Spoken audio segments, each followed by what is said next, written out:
Now, the leaders of a global wildlife trafficking gang have been convicted after a 4-year investigation and a trial in Nigeria. They've pleaded guilty to smuggling the scales of African pangolins, which conservationists say are being hunted to extinction. Described as top of the pyramid of traffickers, they were responsible for half of the illegal trade in pangolin scales. Well, Steve Swan talks to one of the people who went undercover to bring down the network. This is his exclusive report. An African wildlife trafficker with something to sell. On a video call, he shows sacks full of pangolin scales. He doesn't realise it, but the woman he's calling isn't a buyer. She's an undercover investigator. Within days, this compound in Nigeria is raided. It's the third largest seizure of pangolin scales by the Nigeria customs authorities in the past 3 years. Tons of pangolin scales and elephant ivory were seized. Now the leaders of a major global trafficking gang have been convicted of wildlife crime.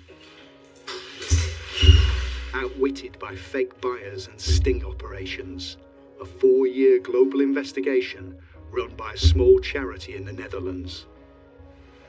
We meet the young woman who went undercover to help bring the network down. Van, not her real name, doesn't want to be identified. I mean, you met these people physically. Were you afraid? I was nervous for about 20 seconds. But then, after that, I thought, I can do this. I love animals and wildlife is my passion. The animals mean nothing to them. Pangolins are the most trafficked mammal in the world. Here, a South African police raid finds one, but it doesn't survive.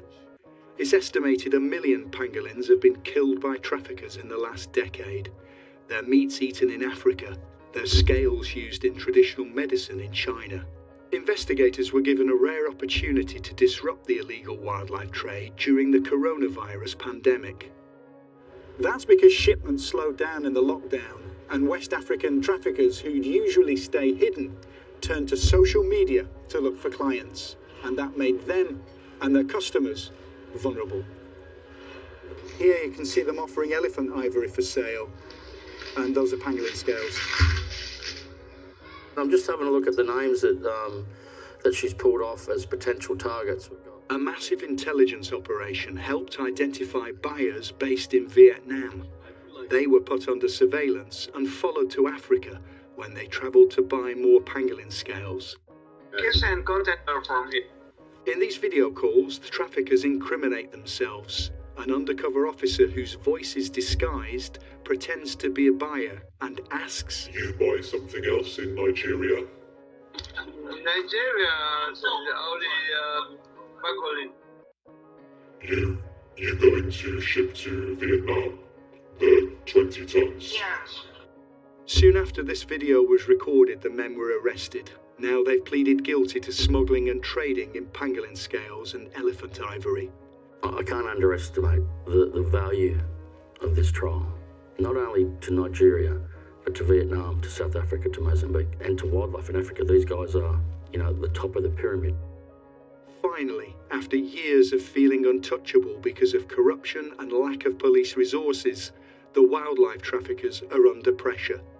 Although the leader of this West African network is still at large. Steve Swan, BBC News.